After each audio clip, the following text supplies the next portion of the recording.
ছোট্ট বন্ধুরা কেমন আছো? আজকে তোমাদের জন্য একটা মজার গল্প নিয়ে এসেছি। তার আগে তুমি যদি আমার চ্যানেলে নতুন হও তাহলে ভিডিওটিতে একটা লাইক দিয়ে সাবস্ক্রাইব করো ও বেল আইকনে ক্লিক করো।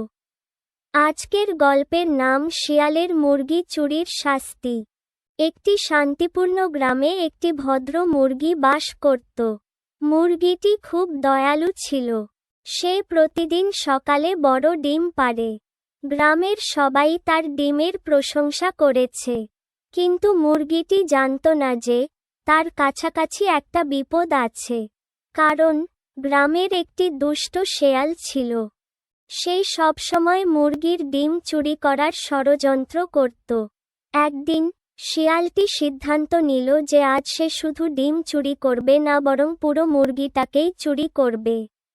রাতে যখন সবাই ঘুমিয়েছিল, শিয়ালটি চুপচাপ মুরগির খাঁচায় ঢোকার চেষ্টা করল। কিন্তু শিয়ালটি ভুলে গিয়েছিল যে রাতে মুরগির কোপের দরজা শক্তভাবে বন্ধ ছিল। শিয়ালটি দরজা খোলার অনেক চেষ্টা করে, কিন্তু সে তা সামলাতে পারেনি।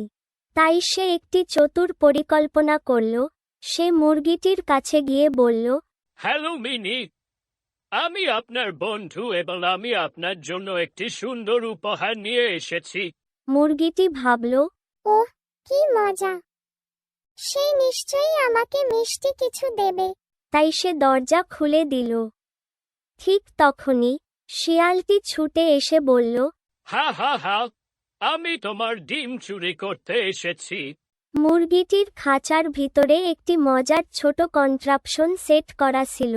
এই যন্ত্রটি কাজ করতে শুরু করে এবং শিয়ালটিকে এমনভাবে ঘিরে ফেলল যে সে পালাতে পারেনি। মুরগিটি তখন শেয়ালের কাছে গিয়ে বলল, তুমি যদি আমার ডিম চুরি করতে চাও, তাহলে তুমি এই খাঁচায় থাকবে। আমি তোমাকে শাস্তি দেব এবং তুমি আর কোনো মুরগির ডিম চুরি করতে পারবে না। মুরগিটির সাহসিকতা এবং শেয়ালের শাস্তির কথা শুনে গ্রামবাসী খুব খুশি হয়েছিল। শিয়ালটি তার ভুল বুঝতে পেরে মুরগিটির কাছে ক্ষমা চেয়েছে। সেই সিদ্ধান্ত নিল যে সে আর কোনো মুরগিকে বিরক্ত করবে না।